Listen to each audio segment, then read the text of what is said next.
Uh, okay, guys, in this session, we are going to do some kind of a check on the text. There's something known as improper capitalization.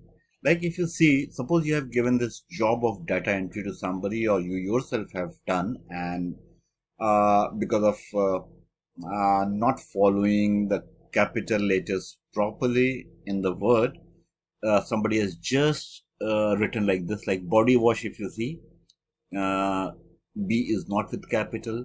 Face cream, somebody has written all in capitals. So going through the whole set of table is very difficult. It is quite a time consuming job, but it can be done uh, uh, quite easily in Microsoft Excel. So for doing that, what we will do is we'll we have to make changes in column A. So we'll select column B, right click and say insert. Now we have created a column next to column A where we have to make any changes. There we will just write a formula equal to proper bracket and see where the first cell where the problem is there in the column. What is the name of that cell? And that name is A3. So we'll just write A3 and return. See how it has done?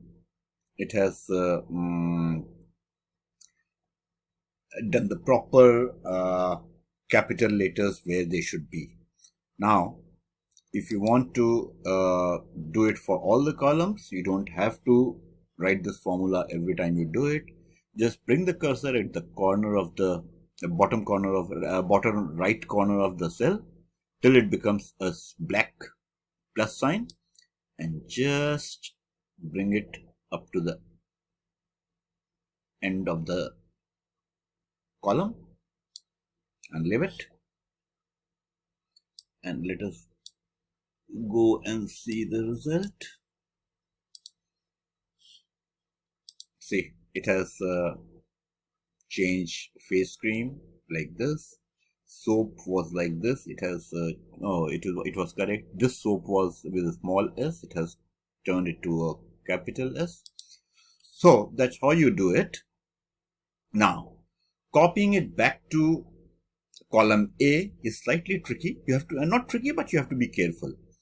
Just right click this,